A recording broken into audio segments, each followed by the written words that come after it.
jangan lupa like, subscribe, dan tekan tombol lonceng untuk mengetahui video-video terbaru dari NC Pictures.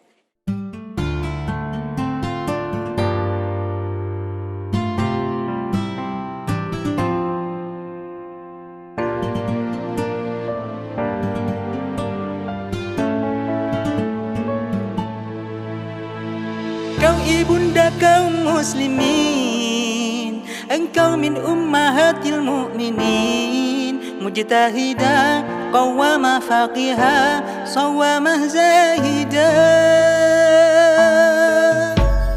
Nabi memanggilmu Humairah, di antara sifatmu haya dan wara.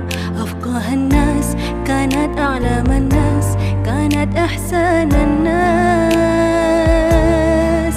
Sayyidah, Bunda Siti Aisyah, wanita pemalu, tetap cantik walau tanpa make up dan gincu. Zahidah mengabdi, tak pernah berhias kecuali untuk Nabi.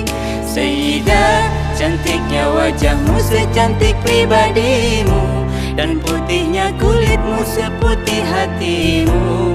Tak hanya rupawan, cerdas berwawasan, wanita inspiratif mengagumkan.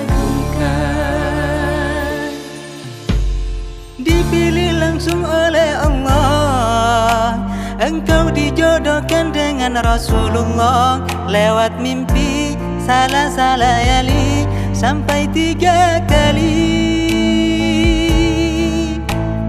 Walaupun hidup sederhana, kau dan Rasulullah jalani bersama.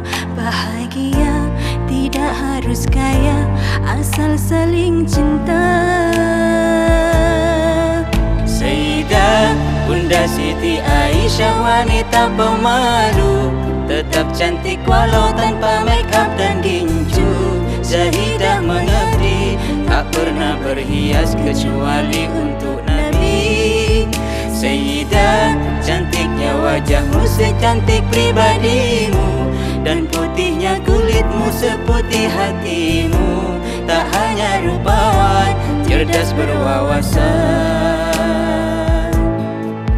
Sayyidah, Bunda Siti Aisyah, wanita pemalu, tetap cantik walau tanpa make up dan gincu. Zahidah mengabdi, tak pernah berhias kecuali untuk Nabi.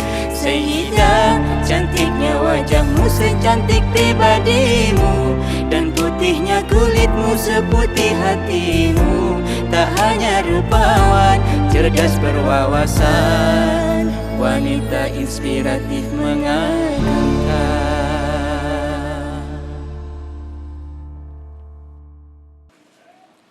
Jangan lupa tonton, like, subscribe, dan tekan tombol lonceng untuk mendapatkan video-video terbaru dari kami, NC Pictures.